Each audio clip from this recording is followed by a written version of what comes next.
Sir இந்த கூண்டு பார்த்தீங்கன்னா முட்டைக்கோழிகளுக்கு. முட்டைக்கோழினா நம்ம BV380, கிராம பிரியா, கிரிராஜா, கைராளி, கடக்நாத், சோனாலி, ஒயிட் லகான் இந்த மாதிரி. இந்த பாகர் சிஸ்டம், அதாவது பூ மாதிரி உங்களுக்கு வந்து வெளியில கொட்டும். பூ மாதிரி கொட்டும் போது கோழியினுடைய அந்த ரெக்கையிலையும் உடம்புல படுற கூண்டு மட்டுமே நம்ம நல்ல தரமான கூண்டை வாங்கிட்டோம் அப்படின்றதுனால மட்டும் நம்ம வந்து நினைச்ச லாபத்தை எடுக்க முடியாது. அப்படின்றப்ப டெய்லி ஒவ்வொரு குஞ்சு பிடிச்சாலும் ஒரு 10 நாளைக்கு 10 குஞ்சு செத்துரும். இதை பாருங்க, இந்த ரெட் கலர் இருக்கு இல்லைங்களா, இது வந்து ஒரு கோழி ஒரு இடத்துல இருந்து இன்னொரு இடத்துக்கு நம்ம கொண்டு போறோம் இல்லைங்களா, கொண்டு போறதுக்கு உண்டான கூண்டுங்க. தங்க விவசாயம் யூடியூப் நண்பர்கள் எல்லாருக்கும் வணக்கம். நம்ம இன்னைக்கு நாமக்கல் பக்கத்துல இருக்க SK போல்ட்ரி கேஜ் ஒர்க்ஸ் என்ற பட்டறைக்கு வந்திருக்கோம். இவங்க கிட்ட பாத்தீங்கன்னா கோழி, காடை, முயல், வாத்துன்னு எல்லாத்துக்குமே நவீன கூண்டுகள் செஞ்சு கொடுத்துட்டு இருக்காங்க. இப்ப நீங்க பின்னாடி பாக்குற கூண்டு எல்லாமே வந்து நவீன கூண்டுகள் தான். இதுல வந்து எல்லா செட்டப்புமே அதுலயே வந்துடும். நம்ம மேய்ச்சல் விடுறதுக்கும் கூண்டுக்கும் வந்து நிறைய வித்தியாசம் இருக்கு. கூண்டுலயே வந்து தீவனம் போடுறது சரி, தண்ணி நிப்புள் கொடுக்கறதும் சரி, எல்லாமே வந்து இதுலயே வந்துடும். இந்த கேஜஸ் எல்லாம் எப்படி பண்றாங்க, இந்த கூண்டுக்கான தரம் எப்படி இருக்கும், இது எத்தனை வருஷத்துக்கு வரும், ஒரு புதுசா பண்ண ஆரம்பிக்கிறோம்னா அது எப்படி நம்ம எடுத்துட்டு போலாம் அப்படின்னு சொல்லிட்டு எல்லாமே விவரமா கேட்டு தெரிஞ்சுக்கலாம். இதுவே நீங்க முதல் முறை நம்ம சேனல் பாக்குறதா இருந்தா ஒரு லைக் பண்ணி சப்ஸ்கிரைப் பண்ணிக்கோங்க. இப்போ வாங்க வீடியோக்குள்ள போலாம். சார் வணக்கம் சார், எப்படி இருக்கீங்க? ரொம்ப நாள் ஆச்சு பார்த்து. நல்லா இருக்கேன் சார், வணக்கம். பிசினஸ்ல எப்படி சார் போயிட்டு இருக்கு? நல்லா போயிட்டு இருக்கு சார், எந்த குறையும் இல்லை. இறைவனுடைய ஆசீர்வாதத்திலேயே கஸ்டமர்களுடைய நட்புனாலே நல்லா பண்ணிட்டு இருக்கேன் சார். சார் என்னோட பேர் சிவகுமார், நான் நாமக்கல் சார். என்னோட கம்பெனி பேர் வந்து பாத்தீங்கன்னா SK poultry cage work, Namakkal to Trichy சாலைங்க. எத்தனை வருஷமா சார் இந்த கூண்டுகள்லாம் செஞ்சுட்டு இருக்கீங்க? சார் நான் ஒரு 10 வருஷமா நான் சொந்தமா இந்த பிசினஸ் பண்ணிட்டு இருக்கேன். எனக்கு இந்த இதுல பாத்தீங்கன்னா ஒரு 25 வருஷம் அனுபவம் சார். நீங்க வந்து என்னென்ன கூண்டுகள் செஞ்சு கொடுத்துட்டீங்க? அதாவது முட்டைக்கோழி, கறிக்கோழி, குஞ்சுக்கோழி, கறிக்காடை, முட்டைக்காடை, லவ் பேர்ட்ஸ், டாக், கேட், முயல், இது எல்லாத்துக்கும் தனித்தனியாக கூண்டுகள் செஞ்சு கொடுக்குறோங்க. என்ன நீங்க ஆர்டர் பண்றீங்களோ அதுக்கு தகுந்த மாதிரி நான் செஞ்சு கொடுத்துறேன். லொகேஷன் எங்க சார் எக்ஸாக்ட்டா வரும்? சார் நம்ம லொகேஷன் பாத்தீங்கன்னா நாமக்கல் பழைய பஸ் ஸ்டாண்ட்ல இருந்து திருச்சி போற வழியில ஒரு 7வது kilometre sir, king college bus stop. Sir இப்போ முட்டைக்கோழிக்கு இல்ல குஞ்சு கோழிங்களுக்கு இல்ல பேரண்ட் ஷாக்கு எல்லாத்துக்குமே ஒரே கூண்டு இருக்குங்களா சார், இல்ல தனித்தனியா இருக்குங்களா சார்? சார் இப்போ என்னன்னு கேட்டீங்கன்னா, இப்போ டே ஓல்டு சிக்ஸ், அதாவது இன்னைக்கு பிறந்த குஞ்சு, இன்னைக்கு ஒரு நாள் குஞ்சில இருந்து ஒரு 3 மாசம் வரைக்கும் வளர்க்க மாதிரியான கூண்டு தனித்தனியா இருக்குங்க. 3 மாசத்துக்கு மேல முட்டை விடுற பருவம் லைஃப் லாங்கா இருக்கிற மாதிரி அதுக்கு தனியா ஒரு கூண்டு இருக்கு. கறிக்கோழிக்கு அதே மாதிரி சார். இப்ப நான் சொன்னது முட்டைக்கோழிக்கு. கறிக்கோழிக்கு பாத்தீங்கன்னா டே ஓல்டு சிக்ஸ்ல இருந்து ஒரு 4 மாசம் 5 மாசம் வரை வளர்க்கிற மாதிரியான கூண்டுகளும் தனித்தனியா இருக்குங்க. அதே போல பாத்தீங்கன்னா இப்ப நம்ம கிட்ட அதிகமான இப்ப சேல் ஆயிட்டு இருக்கு என்னன்னு கேட்டீங்கன்னா, குஞ்சு கோழிகள். இன்னைக்கு பிறந்த குஞ்சு இருக்கு இல்லைங்களா, இந்த குஞ்சு கோழிகளுக்கு தான் இப்ப நம்ம அதிகமான கூண்டுகளை செஞ்சு கொடுத்துட்டு இருக்கோம். என்ன மக்கள் எல்லாருமே இன்னைக்கு ஒரு சவாலான விஷயம் என்னன்னு கேட்டீங்கன்னா, இந்த குஞ்சுகளை வளர்க்கறத பெரிய விஷயமா இருக்குங்க. இந்த குஞ்சு கோழியில ஒரு தாய் கோழியோட மேய்ஞ்சிட்டு இருக்கிறப்ப அதை வந்து ஒரு நாய் அல்லது ஒரு பெருக்கான், பெருச்சாலின்னு சொல்லுவோம்ல சார், பெருச்சாலி நம்ம ஏரியால பெருக்கான்னு சொல்லுவோம், அதனால அப்படி சொல்லிட்டேன். அதே போல நம்ம கீரிப்புள்ள இருக்கு இல்லைங்களா, கீரிப்புள்ள, இந்த மாதிரி அனிமல்ஸ் எல்லாத்தையுமே அதை போய் அட்டாக் பண்ணும். அட்டாக் பண்றப்போ தாய்க்கோழி வந்து அதை வந்து பெருசா அதை போய் பாதுகாக்க முடியாது. அப்படின்றப்ப டெய்லி ஒவ்வொரு குஞ்சு பிடிச்சாலும் ஒரு 10 நாளைக்கு 10 குஞ்சு செத்துரும். அப்படின்றதுனால அந்த குஞ்சு கோழிகளுக்கு மட்டும் நம்ம தனியா டே ஓல்டு சிக்ஸ்ல இருந்து 3 மாசம் அல்லது 2 மாசம் வரைக்கும் ஒரு ரெக்க முத்துற அளவுக்கு இருக்கிற மாதிரி அந்த கூண்டுகள் தனியா தயார் பண்ணி கொடுத்துட்டு இருக்கோம். இது தாய்க்கோழியில இருந்து பண்ற மாதிரியும் இருக்கு சார். தாய்க்கோழியோட இருக்கிற குஞ்சுகளுக்கும் நம்ம பண்ணி கொடுக்குறோம். தாய்க்கோழியோட ஒன்னா வச்சுக்கலாம். அது மட்டும் இல்லாம இன்குபேட்டர்ல பொறிக்கிறாங்க பாத்தீங்களா, இன்குபேட்டர்ல பாத்தீங்கன்னா ஒரு 100 குஞ்சு 200 குஞ்சு பொறிக்கிற குஞ்சுகளுக்கும் தனித்தனியா கூண்டுகள் ஒரு 15 குஞ்சு 20 குஞ்சுக்கு இப்படி சொல்லி ஒரு லென்த் வாய்ஸ்ல ஒரு 10 அடி நீளத்துல ஒரு 150 குஞ்சு இப்படி எல்லாம் வளர்க்குற மாதிரி கூண்டுகளும் நம்ம கோழிக்கு மட்டும் இல்லாம கோழி குஞ்சுகளுக்கு பிரத்யேகமா செஞ்சு கொடுத்துட்டு இருக்கோம். இப்ப இந்த கூண்டுகளோட தரம்லாம் எப்படி சார் இருக்கும்?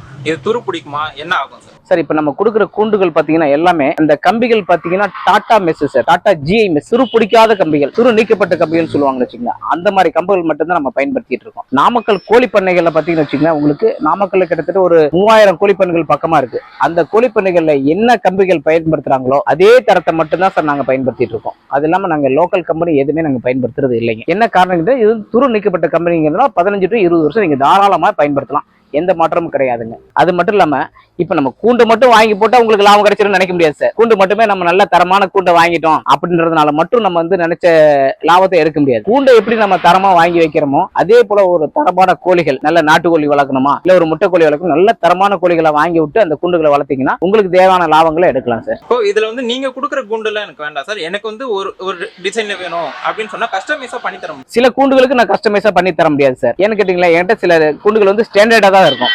முட்டைக்கோழிக்குனா ஒரு ஸ்டாண்டர்ட் டைப், கறிக்காடைக்குனா ஒரு ஸ்டாண்டர்ட். இது இல்லாம எனக்கு ஒரு சண்டை கோழிக்கு நான் வந்து ஒரு மேட்டிங்க்கு நான் விடுறேன் அப்படின்னா உங்களுடைய கஸ்டமைஸ்க்கு நான் பண்ணி தரலாம். உங்ககிட்ட இருக்க கூண்டு மட்டும் பாத்தீங்கன்னா அந்த கேப் வந்து டிஃபரெண்டா இருக்கு சார். கீழே மட்டும் கொஞ்சம் 2 இன்ச்சுக்கு இருக்கு, மேல வந்து 1 இன்ச்சுக்கு இருக்கு. சோ இந்த மாதிரி வந்து உங்ககிட்ட நான் பாக்குறேன், வேற எங்கேயும் நான் பாக்கல அந்த மாதிரி. இல்ல சார், நார்மலா பாத்தீங்கன்னு வச்சுங்களேன், 1க்கு 1 மெஸ், 1.5க்கு 1.5 மெஸ் இதை வாங்கி கோழிக்கு வந்து டெம்பரவரியா ஒரு கூண்டு மாதிரி அமைப்பாங்க. அது தாப்புறதுக்கு உண்டான இடம்லாம் கரெக்டா இருக்காது சார். இப்போ நீங்க ஒண்ணுக்கு ஒன்று மெஸ் கட் பண்ணீங்கன்னு வச்சுக்கல, ஒரு 2 இன்ச்சு 3 இன்ச்சு கட் பண்ணணும், ஒவ்வொன்றா இருக்கணும். நம்ம கிட்ட அப்படி கிடையாதுங்க. மெஸ் கம்பெனிகள்ல இந்த மாதிரி கேஜ்கள் அதை ரெடி பண்ணி வச்சிருப்பாங்க. நம்ம வந்து நமக்கு ஈஸியா கிடைக்கணும் வச்சுக்கல, அப்படின்றப்ப நம்ம பிரத்யேகமா கொடுக்க முடியும். அதனாலதான் சார் நம்ம கிட்ட மற்ற இடங்களை விட உங்களுக்கு தேவையான விஷயத்தை நான் கொடுக்க முடியும் சார். இப்போ உங்ககிட்ட ஒரு கூண்டு இருக்குல்ல, 2 டைப்பா வச்சிருக்கீங்க, மேல ஒன்று கீழே ஒன்று இருக்க மாதிரி இருக்கு. ஸோ இது எதுக்கு யூஸ்? சார் இந்த கூண்டு பாத்தீங்கன்னா முட்டைக்கோழிகளுக்கு. முட்டைக்கோழினா நம்ம BV380, கிராமப்பிரியா, கிரிராஜா, கைராளி, கடக்நாத், சோனாலி, ஒயிட் லகான், இந்த மாதிரி முட்டைக்கோழிகளுக்கு உண்டான கூண்டு சார் இது. இது பாத்தீங்கன்னா ஒரு 1.5 அடி அகலம், 1.5 அடி உயரம், 2 அடி நீளம், ஒரு 5 கோழிங்க. இதுல ஒரு 5 கோழி, இதுல ஒரு 5 கோழி, 10 கோழி. 10 கோழிக்கு உண்டான கூண்டு சார். இதுல கோழியை விடலாம். இது நிப்பிள் தண்ணி குடிக்கிற லைனுங்க. இது ஃபீடரு. இது எதுக்குன்னு கேட்டீங்கன்னா, முட்டை உருண்டு வருது இல்லைங்களா, முட்டை வெளியே வந்து இருக்கிறப்ப இந்த முட்டை வேற எந்த ஒரு பறவையோ அல்லது ஒரு அனிமல்ஸோ இதை எடுக்காம இருக்கிறதுக்காக இதை வந்து நம்ம இந்த லாக் பண்ணி வச்சிருக்கோம் சார். தீவனத்தையும் வேற எதுவும் சாப்பிடக்கூடாது, அதுக்காக இந்த கவர் பண்ணி கொடுத்துருக்கோம் ஃப்ரண்ட்ல. அடுத்து கீழே இருக்கிறது பார்த்தீங்கன்னா கறி கடைக்கு, சாரி முட்டை கடைக்கு உண்டான கேஜ் சார். இப்போ எப்படி நம்ம கோழிக்கு வந்து முட்டை கோழிக்கு போட்டிருக்கோம், அதே மாதிரி முட்டை காடைக்கு உண்டான கேஜ் சேம் அதே இதுதான் சார். இது வந்து ஒரு 1.5 அடி அகலம், 1 அடி உயரம், 2 அடி நீளம். இதுல வந்து ஒரு 15 காடை விட்டுக்கலாம் சார். இப்போ நம்ம வந்து இது வந்து ஒரு ஷெட்டு, நம்ம வீட்டுக்குள்ளார ஒரு கொட்டாய் இல்லை, தனியாக வெளியில தான் வைக்கணும், ஒரு மரத்துக்கடியில் வைக்கணும் அப்படின்னா இந்த ஷெட்டுக்கு மேலே ஒரு மலையில நனையாம இருக்கிறதுக்கும் வெயில இருந்து பாதுகாக்கிறதுக்காக இந்த ரூஃப் போட்டிருக்கோம் சார். சார் நவீன கூண்டுகள்லாம் இருக்க மொத்த நவீன வசதிகளும் ஒரு கூண்டுல இருக்கு சார். கண்டிப்பா சார். எதுவுமே நம்ம இது பண்ண வேண்டிய அவசியம் இல்லை. அதே போல கொஞ்சம் இந்த பக்கம் வந்தீங்கன்னா நீங்க இதை பார்க்கலாம் சார். அதான் சார் நான் சொன்னல சார், இப்போ மழை வந்துட்டு இருக்கு. மழை வரப்ப இது வந்து நம்ம ஓப்பன் ஏரியாலே வச்சுட்டு இருக்கோம். வச்சுட்டு இருக்கப்ப சாரல் அடிக்கும்ல சார், எந்த பக்கம் இருந்தாலும் சாரல் அடிக்கும். அப்ப கோழிகளுக்கு நனையும் போது இப்ப வெயில் காலத்துல பிரச்சனை இல்லை, மழை காலத்துல கண்டினியூஸா மழை வந்துட்டு இருக்கிறப்ப சளி பிடிக்கிறதுக்கான வாய்ப்புகள் இருக்கு. அதனால என்ன பண்றோம்னா, இந்த கொக்கி இருக்கு இல்லைங்களா, இந்த கொக்கியில ஒரு கைத்தை கட்டி விட்டுறோம். கைத்து கட்டி விட்டு ஒரு படுத்தா அதுல தொங்க விட்டுருன்னு வச்சுக்கோங்க. 2 சைட்லயும் படுத்தா தொங்க விட்டோம்னா சாரல் அடிக்காது. அப்ப நம்ம தேவையில்லாத நேரத்துல அதை தூக்கி மடிச்சு மேல போட்டுக்கலாம். அதுக்காக தான் இந்த கொக்கியும் கொடுத்துருக்கோம். இந்த டேங்க் வந்து பைப்லைன் வாட்டர் கொடுத்துருக்கீங்க. ஆமா சார். இது வந்து பாத்தீங்கன்னா பிளெக்சிபிள். இது தேவைப்பட்டா கழட்டிக்கலாம், கிளீன் பண்றப்ப கழட்டி எடுத்துக்கலாம். நம்ம கொஞ்சம் வெளியில கொஞ்சம் டிஸ்டர்பன்ஸா இருக்கு, உள்ள தள்ளி வச்சுக்கலாம், இல்ல தூக்கி வேற ஒரு பக்கத்துல வச்சுக்கலாம், எப்படி வேணா வச்சுக்கலாம் சார். இது ஒரு 20 லிட்டர் கூட இதுலயே ஊத்திக்கலாம். ஆமா சார், மெடிசன் தேவைப்பட்டா லைவ் ஊத்திக்கலாம் சார். இந்த கேஜினுடைய ஹைட் சொல்றது மொத்தம் 5 அடி உயரம் சார். இது ரூஃபோட சேர்த்துனா 6.5 அடி உயரம் வரும். இப்போ கூண்டுல வச்சோம்னா அதுக்கான கிளீனிங் மெத்தட்னு ஒன்று வராங்க சார். ஏன்னா கூண்டுல வச்சா கீழே இருந்து கிளீனிங் இதுவாகாது அப்படின்னு சொல்லுவாங்க. நீங்க எப்படி சார் அதை ரெடி பண்ணி சார்? ஒவ்வொரு டைப் இருக்கு சார். அதாவது டைப்னு பாத்தீங்கன்னா, இப்போ முட்டை கோழிக்கு எம் டைப்னு சொல்லுவோம். இப்படி வந்துட்டு உங்களுக்கு ஏ கோப் மாதிரி வந்துட்டு இந்த மாதிரி வரும்னு வச்சுங்களேன். இது வந்து பாத்தீங்கன்னா லெஃப்ட் ரைட் டாப், இதனோட கழிவுகள் டைரக்டா கீழே வந்து விழுவும். டாப்ல இருக்கிறது வந்து கீழே விழுவும், சைட்ல இருக்கிறது வந்து டைரக்டா கீழே வரும். இது எம் டைப்புக்கு. அதே போல அடுத்த மாடல் பாத்தீங்கன்னா எல் டைப்னு சொல்லுவோம். உங்களுக்கு ஏற்கனவே நான் நிறைய வீடியோஸ் சொல்லியிருக்கேன். எல் டைப் இதனுடைய கழிவு டைரக்டா கீழே விடும், இதனுடைய கழிவு கீழே விழுந்துரும். அப்புறம் பெட் டைப் சிங்கிளா இருக்கு, எனக்கு வந்து ஒரு 25 கோழிக்கு வேணும் அப்படின்றப்ப ஒரு லென்த்தா வேணும்னா டைரக்டா அது கீழே வந்து விழுந்துரும். அப்ப ரேக் டைப் சார். இப்ப நீங்க பின்னாடி பாக்குற கூண்டு இருக்கு பாத்தீங்களா, இது பீரோ டைப். ஒண்ணுக்கு மேல ஒண்ணு, ஒரு கூண்டு அடுத்து கீழே ஒரு கூண்டு, இடையில கேப் கொடுத்துருவோம். கேப் கொடுக்குறப்ப அந்த கேப்ல வந்துட்டு ஒரு ஷீட், தகர ஷீட்டோ அல்லது ஒரு தார்பை நம்ம கிட்ட இருக்கிற ஏதோ ஒரு பொருளை வச்சு நம்ம கிளீன் பண்ணி எடுப்போம். இப்போ நீங்க கூண்டெல்லாம் செய்றீங்க, இது வந்து எப்படி டெலிவரி கொடுப்பீங்க? எந்தெந்த ஊருக்கு கொடுப்பீங்க?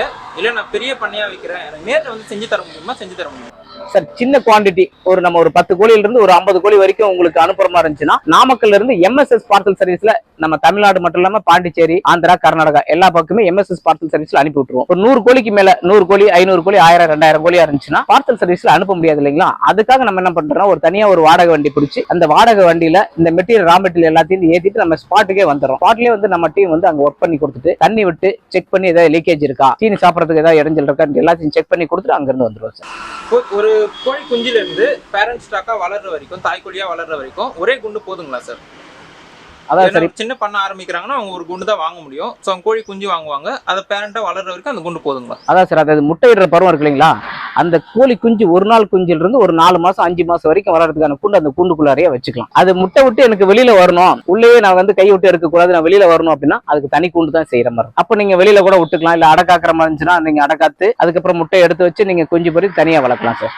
முட்டை கோழி எடுத்துக்கிட்டோம்னா, BV380 எடுத்தோம்னா ஒரு சின்ன குண்டுல எத்தனை கோழி ஒரு குண்டுல வைக்கலாம்? நம்ம கொடுக்குற மெஷர்மெண்ட்ல 1.5 அடி அகலம், 1.5 அடி உயரம், 2 அடி நீளத்துல 5 கோழிகள் மட்டும் விடுற மாதிரி சார். ஒரு 10 அடி நீளம் இருந்துச்சுன்னா ஒரு 25 கோழி அந்த மாதிரி நம்ம சிஸ்டத்துல பண்ணி கொடுத்துருக்கோம். இப்போ உங்ககிட்ட வந்து புது கேஜஸ் மட்டும் தான் இருக்கா, இல்ல பழைய குண்டுகள் எனக்கு வேணும் அப்படின்னாலும் நீங்க அரேஞ்ச் பண்ணி தர முடியும்? இப்போ ஒரு சிலர் வந்து பாத்தீங்கன்னா நம்ம கிட்ட ஒரு 100 கோழிக்கோ 500 கோழிக்கோ 1000 கோழிக்கோ வாங்குறாங்க. வாங்கிட்டு இடையில ஒரு வருஷம் 2 வருஷம் 5 வருஷத்துக்கு அப்புறம் என்னால சரியா மெயின்டைன் பண்ண முடியலைங்க, நான் வேற பிசினஸ் பண்ணிட்டு இருக்கேன், அதனால இந்த கூண்டை மட்டும் யாராவது கேட்டாங்கன்னா செகண்ட்ல சேல் பண்ணி கொடுங்கன்னு சொல்லி கேட்கறாங்க. அப்படின்றப்போ இப்ப செகண்ட்ஸ் வேற யாராவது இப்ப இவ்வளவு இன்வெஸ்ட்மெண்ட் பண்ணிட்டு எனக்கு புதுசா பண்ண முடியல அப்படின்னு சொல்லி கேட்கறவங்களுக்கு அந்த கஸ்டமருடைய நம்பரை கொடுத்து 2 பேர்த்தையும் ஜாயின் பண்ணி விட்டுருவேன். உங்களுக்கு அந்த ரேட் படிக்கிற அளவுக்கு நீங்க பேசி அந்த கேஜ்களை வாங்கிக்கலாம் சார். உங்களுக்கு பின்னாடி ஒரு ரெட் கலர்ல டிரான்ஸ்போர்ட்டேஷன் கேஜ் இருக்கு சார். சோ அதையும் நீங்க பண்ணி கொடுத்துட்டு இருக்கீங்க. ஆமா சார், இது வந்து பாத்தீங்கன்னா கோழிகளுக்கு கோழி காடை ரெண்டுமே டிரான்ஸ்போர்ட்டேஷன் பண்ற மாதிரி சார். இதை பாருங்க, இந்த ரெட் கலர் இருக்கு இல்லைங்களா, இது வந்து ஒரு கோழி ஒரு இடத்துல இருந்து இன்னொரு இடத்துக்கு நம்ம கொண்டு போறோம் இல்லைங்களா, கொண்டு போறதுக்கு உண்டான கூண்டுங்க. இது பிளாஸ்டிக்ல இருக்கு. இந்த பிளாஸ்டிக் கூண்டு நம்ம செல் பண்ணிட்டு இருக்கோம். இது பாத்தீங்கன்னா அசம்பிள் பண்ணி வச்சிருக்கோம். இப்ப நீங்க கஸ்டமர் கேக்குறீங்கன்னா இந்த அசம்பிள் பண்றப்போ உங்களுக்கு இடத்த கூடுதலா பிடிக்கின்றதுனால அசம்பிள் பண்ணாம வச்சிருக்கோம். உங்களுக்கு அசம்பிள் பண்ண தெரியும்னா அப்படியே அனுப்பிவிட்டுருவேன். இல்லங்க எனக்கு கொஞ்சம் தெரியாது அப்படின்னா நானே அசம்பிள் பண்ணி அனுப்பிவிட்டுருவேன். டிரான்ஸ்போர்ட்டேஷன் ஈஸியா இருக்கும். ஆமா சார். இப்போ இருக்கிறதெல்லாம் வந்து வெயில் காலம் தான் இப்போ வரப்போகுது. ஸோ அதுக்கு வந்து கோழிகள் வந்து ஹீட் அதிகமாச்சுன்னா அது ஏதாச்சும் நோய் வரணுவாங்க. ஸோ அதுக்கு ஸ்ப்ரேயர் மாதிரி ஏதாச்சும் இருக்குங்களா, இல்லை எப்படி நீங்க இது முட்டை கோழிகள்ல வெள்ளை கோழிகள் கொஞ்சம் இறப்பு விகிதம் அதிகமாக தான் இருக்கும். BB380 சோனாலி இதெல்லாம் கொஞ்சம் இறப்பு விகிதம் கம்மியா வரும். இருந்தாலும் இந்த மாதிரி சூழ்நிலை நம்ம என்ன பண்ணணும் அப்படின்னா ஃபாகர் சிஸ்டம் ஒன்று இருக்கு சார். அதாவது எப்படி வாட்டர் லைன் குடிக்கிற வாட்டர் லைன் இருக்கோ இது மாதிரி தெளிக்கிறது, பூ மாதிரி தெளிக்கும். அந்த மாதிரி ஃபாகர் சிஸ்டத்தை போட்டுக்கிறது நல்லது. இந்த ஃபாகர் சிஸ்டம் அதாவது பூ மாதிரி உங்களுக்கு வந்து வெளியில கொட்டும். பூ மாதிரி கொட்டும் போது கோழியினுடைய அந்த ரெக்கையிலையும் உடம்புல படுறப்ப சில்னஸ் கிடைக்கும். வெயிலுடைய தாக்கத்துல இருந்து பாதுகாக்கிறதுக்காக இந்த ஃபாகர் சிஸ்டம் சார். இந்த நிப்பிள் லைன் மாதிரியே இதுவும் வந்து ஒரு ஃபாகர் லைன் சொல்லிட்டு தனியாக போட்டு கொடுப்போம். இது எக்ஸ்ட்ரா சார். இப்போ நம்ம 100 கோழிக்கு உண்டான ஒரு கேஜ் பண்றோம் அப்படின்னா இது தேவைப்பட்ட எக்ஸ்ட்ரா இப்போ நீங்க வெயில் காலத்துக்கு தேவைப்பட்ட வாங்கி வச்சுக்கலாம். இது நம்ம தான் செட் பண்ணுமா, நீங்க செட் பண்ணி நாங்களே செட் பண்ணி கொடுத்துருவோம். இப்போ இந்த டேங்க் எல்லாம் கூட வேணும்னா தனியாக கிடைக்கும். ஆமா சார், இந்த பாருங்க டேங்க் இருக்கு, ஒரு 20 லிட்டர் டேங்க் இருக்கு. இந்த டேங்க் கனெக்டர் உங்களுக்கு என்ன தேவை, என்னென்ன பொருட்கள் தேவைப்படுதோ உங்க இடத்துக்கு நாங்கள் அனுப்பிவிடுவோம். பார்சல் சர்வீஸ்ல அனுப்பிடுவோம். இல்லை கம்மியானது இருந்ததுன்னா இதுல கொரியர் சர்வீஸ்ல அனுப்பிவிடுவோம்.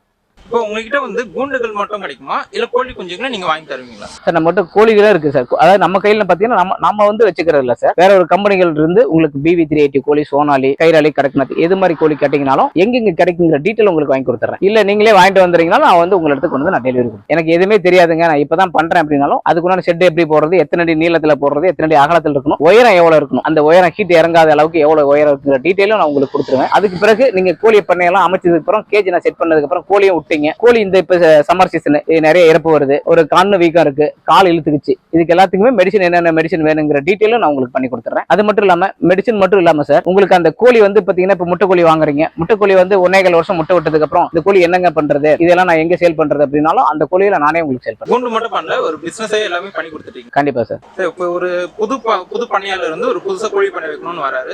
அவர் ஒரு 50 கோழி 100 கோழி ஆரம்பிக்கிறாரு.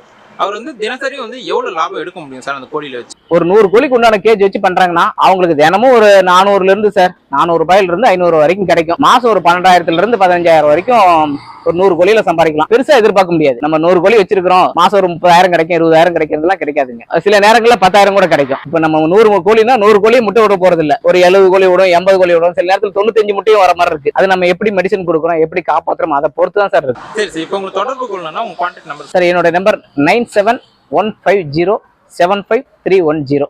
இது என்னோட வாட்ஸ்அப் நம்பர் சார். நீங்க போன் பண்றப்ப நான் வந்து ஒரு வேளை போனை எடுக்கல அப்படின்றப்போ நீங்க வந்து எடுக்கலையன்ட்டு என் மேல வந்து கோபப்பட வேண்டாம். இருக்காத பட்சத்துல என்னுடைய வாட்ஸ்அப் நம்பர் இதே நம்பர் தாங்க. இந்த நம்பருக்கு உங்களுடைய பெயர், நீங்க எங்க இருந்து பேசுறீங்க, உங்களுடைய தேவை என்ன அப்படிங்கிற டீட்டெயில வாட்ஸ்அப்ல தெளிவா போட்டு விட்டீங்கன்னா உங்களுக்கு 1 மணி நேரத்திலயோ 2 மணி நேரத்திலயோ உங்களுக்கு தேவையான டீட்டெயில் நான் வாட்ஸ்அப்ல போட்டோவோட அனுப்பி விட்டுறேன். அதுக்கு பிறகு நானும் உங்களுக்கு போன் பண்ணி பேசி உங்களுக்கு தேவையான விஷயத்தை நான் செஞ்சு கொடுப்பேன். சரி சரி, இப்போ நம்ம கேஜஸ் பார்ப்போம் சார். கண்டிப்பா சார். இந்த கூண்டு என்ன சார்? இது எதுவுமே இல்லாம இருக்கு. ஆமா சார், இப்பதான் வேலை நடந்துட்டு இருக்குங்க. இது என்னன்னு கேட்டீங்கன்னா இதுல ப்ரூடிங் செட்டப்பும் வச்சுக்கலாம், தாய்க்கோழியோட குஞ்சு கோழியும் வச்சுக்கலாம், கீழே இருக்கிற சேவலோடையும் பெட்ட கோழியும் சேர்த்துக்கலாம். எல்லா பர்பஸுக்காக இந்த கூண்டுங்க சார். நம்ம தாய்க்கோழி விடுறதாலும் விட்டுக்கலாம், குஞ்சு கோழிகளா இருந்தாலும் சரி, சேவலோட மேட்டிங் விடுற மாதிரி இருந்தாலும் இந்த கூண்டுக்குள்ள விட்டுக்கலாம் சார். இதுல முட்டை உருண்டு வெளியில வராத அளவுக்கு இருக்குங்க. இது ஓப்பன் எதுவும் இருக்காது. இப்ப ரெடி ஆயிட்டு இருக்கு சார். ஓப்பன் இருக்கு, டோர் தனியா வைக்க போறோம். இப்ப வேலை நடந்துட்டு இருக்கு. ஃபீடர் வந்து 2 சைட்லயும் ஃபீடர் வச்சு விட்டுருங்க, லெஃப்ட் அண்ட் ரைட்டு. இந்த பக்கம் தீனி சாப்பிட்ற மாதிரி, சாரி இந்த பக்கமும் அந்த பக்கம் 2 பக்கமும் தீனி சாப்பிட்ற மாதிரி. இந்த பக்கம் உள் லைன்ல வந்து நிப்பிள் லைன் வச்சு விட்டுருவோம். ஆர்டர் போதுங்க. ஆமா சார், இன்னைக்கு டெலிவரி, இது 3மே டெலிவரி சார். இந்த ஒரு கூண்டு, அது ஒன்று, இந்த சைடில் இருக்கு பாருங்க, இந்த கூண்டு 3மே இன்னைக்கு டெலிவரி. நீங்க ஆர்டர் பண்றீங்களா, இன்னைக்கு இந்த 3 கூண்டு ரெடி ஆச்சு, நான் உடனே இன்னைக்கு நான் வந்து பார்சல் சர்வீஸ்ல அனுப்பி விட்டுருவேன். இல்லை ஒரு 100 கோழிக்கு பண்றீங்களா, வண்டியில் அனுப்பிட்டு வேலையை முடிச்சுக்குவேன். அப்படின்னா இங்கே வந்து பார்த்தீங்கன்னா நான் ஸ்டோர் பண்ணி வைக்க வேண்டிய அவசியங்கள் எனக்கு ஒன்றும் இல்லை. ஆமா ஆமா சார், இன்னைக்கு இந்த 3 கூண்டு ரெடி ஆச்சு. இன்னைக்கு 3 கூண்டுமே நான் டெலிவரி கொடுத்துருவேன். நாளைக்கு காலைல வந்து பாத்தீங்கன்னா ஃப்ரெஷ்ஷா இனிமே ரெடி பண்ணா மட்டும் தான் எங்கிட்ட கூண்டு இருக்கும். சாம்பிளுக்கு என்ன 1 சின்ன சின்ன கூண்டுகள் இருக்கும், அதை பாத்துக்கலாம். அப்படின்னா வாட்ஸ்அப்ல அனுப்பி விடுறேன் சார். நம்ம கிட்ட என்னென்ன மாடல்ஸ் இருக்கு, இப்ப நான் இது எல்லாத்தையுமே போட்டோ எடுத்து வச்சுக்குவேன். அடுத்த கஸ்டமருக்கு என்னென்ன தேவையோ அதை நான் கொடுத்து விட்டுருவேன். அந்த வாட்ஸ்அப்ல அனுப்பி விட்டுருவேன்.